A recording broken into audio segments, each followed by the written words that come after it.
Builder ಮನೆಯಲ್ಲಿ ಚಿನ್ನಾಭರಣ ನಗದು ಕಳ್ಳತನ ಆಗಿರೋ ಘಟನೆ. ಚಿನ್ನ ಮತ್ತು ವಜ್ರ ಸೇರಿ 18 ಕೋಟಿಯಷ್ಟು ಹಣ ಕಳ್ಳತನ ಆಗಿದೆ. ನೇಪಾಳದ ದಿನೇಶ್ ಕಮಲಾ ದಂಪತಿಯಿಂದ ಕೃತ್ಯ. ಅಂದರೆ ಚಿನ್ನ ಮತ್ತು ವಜ್ರ ಇವೆಲ್ಲವೂ ಸೇರಿ 18 ಕೋಟಿ.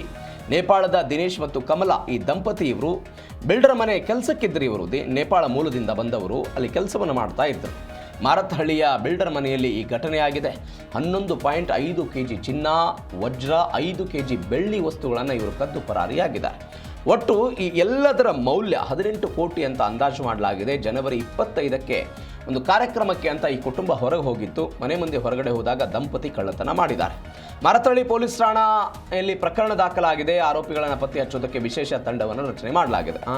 ಅನ್ನ ಕೊಟ್ಟಂತಹ ಮನೆಗೆ ದ್ರೋಹ ಬಗೆದಂಥ ಕತೆ ಇದು. ಕೆಲಸ ಕೊಟ್ಟಿದ್ದರು, ಕೆಲಸವನ್ನು ಮಾಡಿಕೊಂಡಿದ್ದರು. ನೇಪಾಳದಿಂದ ಬಂದವರು ಯಾರೋ ಮನೆಯಿಂದ ಹೊರಗೆ ಹೋಗಿದ್ದರು ಕುಟುಂಬದವರು, ಕಾರ್ಯಕ್ರಮ ಅಂತ. ನೋಡಿ, 18 ಕೋಟಿ ಮೌಲ್ಯ ಅಂದರೆ ಸಾಮಾನ್ಯನ ನಂಬೋದಾದರೆ ಹೇಗೆ? ಈಗ ಅನೇಕ ಬಾರಿ ಮನೆಗಳಲ್ಲಿ ಏನಾಗುತ್ತೆ, ಮನೆ ಕೆಲಸದವರನ್ನು ನಂಬಿ ಅನೇಕ ವರ್ಷಗಳಿಂದ ಕೆಲಸವನ್ನು ಮಾಡ್ತಾ ಇರ್ತಾರೆ, ನಿಯತ್ತಿರುತ್ತೆ. ಈ ಕಾರಣಕ್ಕಾಗಿ ಕುಟುಂಬಸ್ಥರು ಏನು ಮಾಡ್ತಾರೆ, ಬಿಟ್ಟು ಹೋಗ್ತಾರೆ. ಕೆಲವೊಂದು ಬಾರಿ ಅವರ ಮೇಲೆ ಜವಾಬ್ದಾರಿಗಳನ್ನು ಬಿಟ್ಟು ಹೋಗ್ತಾರೆ. ಈ ಜವಾಬ್ದಾರಿಗಳನ್ನು ಬಿಟ್ಟು ಹೋದಂತಹ ಸಂದರ್ಭದಲ್ಲಿ ಈ ರೀತಿಯಾಗಿ ದುಷ್ಕೃತ್ಯಗಳನ್ನು ಮಾಡಿ 18 ಕೋಟಿ ರೂಪಾಯಿ ಮೌಲ್ಯ ಅಂತ ಹೇಳಿದರೆ ಏನು ಕತೆ ಇದು? ಯಾರನ್ನು ನಂಬೋದು, ಯಾರನ್ನು ಬಿಡೋದು ಅಂತ.